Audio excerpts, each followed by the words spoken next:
This poem, My Mother at 66. Aging is a natural process. Have you ever thought what our elderly parents expected from us? Let's start the poem.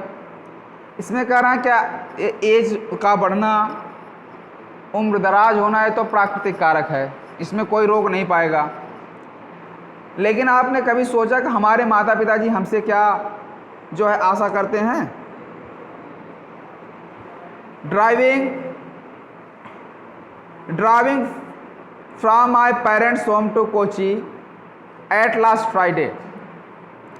कह रहा है कि ये जो poet है कमला दास जो हैं, ये अपने माता पिता के यहाँ गई थी, मदर्स होम गई थी, वहाँ से कह रहा है driving from my parents home to Kochi last Friday. मैं पिछले फ्राइडे को अपने माता पिता के घर से कार को ड्राइव करते हुए होम टू कोची जाने के लिए आ रही थी। कब आ रही थी? पिछले फ्राइडे को। Morning I was my mother beside me. Morning यानी पिछले फ्राइडे को सुबह मैं आ रही थी, मेरी माँ भी मेरे साथ मेरी बगल में बैठी थी। कहाँ बैठी थी? कहाँ बैठी थी माँ? कार में बगल में बैठी थी, क्योंकि मैं वही तो ड्राइव कर रही थी। डॉज ओपन माउथ, बैठी थी, अवस्था उनकी हो गई थी, वो डॉज कर रही थी, मतलब पलके झपका रही थी। अब जिसको कहते हैं अल्प निद्रा, ओपन माउथ, और वो बैठी थी, पलके झपक रही थी उनकी, जैसे लग रहा था उनको नींद लगने वाली है, और वृद्धावस्था के कारण उनका मुंह जो था वो खुला हुआ था। Her face ashen like that for corpse I release with the pain. उनका चेहरा ऐसा सूख सा गया था, ऐसा लग रहा था कि जैसे मेरे दिमाग में आया है कोई इंसान नहीं, वैसे जैसे कोई डेड बॉडी है जो बगल में बैठी हैं। एंड रियलाइज विद पेन, और जब मुझे यह महसूस हुआ तो मुझे बड़ा कष्ट भी हुआ। कैसा कष्ट हुआ? कि जीवन जो है वह कैसे लोगों के शरीर को जो है, हमारे बॉडी को, हमारे एज को कैसे अफेक्ट करता है, वो कैसे मोल्ड कर देता है। That she was an old age she looked but soon. या वो तो बूढ़ी थी और लग भी रही थी कि वृद्ध हैं, but soon put the thought away. लेकिन जल्दी ये सारे विचार हमारे दिमाग से क्या हुए? गायब हो गए। And looked at a young trees sprinting. गाड़ी चला रही थी और रास्ते में आने वाले छोटे छोटे पौधे थे। गाड़ी चलाते समय ऐसा लगा जैसे वो अपोजिट डायरेक्शन भाग रहे हैं। उन भागते हुए पौधों को मैंने देखा। द मेरे children spilling out of their homes. छोटे छोटे बच्चे वो भी अपने घरों से उछल कूद करते हुए बाहर आ रहे थे, जैसे वो पेड़ पौधे भाग रहे थे, ऐसा लगा था अपने स्थान से कहीं भाग रहे हैं, जल्दबाजी में हैं। और बच्चे भी अपने घरों से ऐसा लग रहा है जैसे उछल कूद करते हुए प्रसन्नचित होकर के बाहर आ रहे हैं। But after the airport security check. लेकिन इसमें कहना क्या चाह रही हैं कि लेकिन जब मैंने देखा, बच्चों को देखा, अपनी माँ को देखा और खुद को देखा, तो ऐसा लगा कि बच्चों की एज में और माँ की एज में बहुत ही अंतर है। हमारी जो एज है बच्चों की एज में और माँ की एज को दोनों क्या कर रही है? एक ब्रिज की तरह जोड़ने का काम करती है। यानी हमें दोनों तरफ ध्यान देना होगा। कहाँ? बच्चों की तरफ भी और अपनी माँ की तरफ भी ध्यान देना होगा। Security, but after the airport security check. लेकिन एयरपोर्ट पर पहुंचने के बाद जो सिक्योरिटी होती है, जो चेकिंग होती है, हम लोग सुरक्षा जांच जो होती है, स्टैंडिंग अ फ्यू आवर्स, मैं कुछ दूर उनसे खड़ी थी, मैं अपनी माँ से कुछ दूर खड़े थे।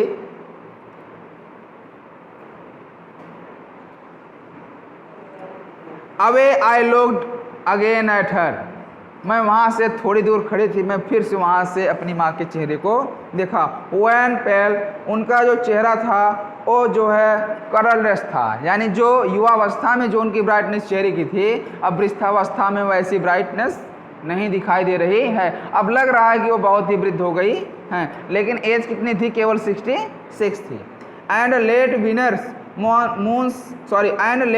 Moons and felt that old familiar ache. और उनका चेहरा कैसे लग रहा था? जैसे सर्दियों में चंद्रमा निकलता है, जैसे सर्दियों में चंद्रमा निकलता है, और जब सर्दी होती है, ठंड पड़ती है, तो मिस्ट कोहरा फॉग और मिस्ट सब पढ़ते रहते हैं तो उसमें चंद्रमा धुंधला दिखाई देता है। लेकिन आप क्या सोचो कि जब क्लियर स्काई होती है तब ब्राइटनेस चंद्रमा का, मून का देखो, और जब कोहरा पड़ता है तब चंद्रमा का यानी मून का ब्राइटनेस देखो, दोनों में बहुत अंतर होता है। ऐसा लगता है कि फुल मून डे के दिन लगता है कि चंद्रमा अपनी युवावस्था में चमक रहा है, लेकिन ठंड में जब कोहरा पड़ता है तब चंद्रमा देखने पर, बादल के समय चंद्रमा देखने पर ऐसा लगता है जैसे चंद्रमा भी वृद्धावस्था में पहुंच गया है। उसी तरह से मेरी माँ का भी चेहरा दिखाई दे रहा था। My childhood felt and old familiar ache, उनको देख करके, उससे चेहरे को देखकर मेरे मन में भी मुझे दर्द हुआ, मुझे कष्ट हुआ। माई चाइल्डहुड फियर्स, वही जो मेरे बचपन का डर था कि हम लोग युवावस्था में या वृद्धावस्था हमारा चेहरा कैसे होगा, हमारा शरीर कैसा होगा। But all I said was, लेकिन मैंने जो कुछ कहा था वो था क्या, सी यू सून, कि मैं आपसे जल्द ही मिलूंगी।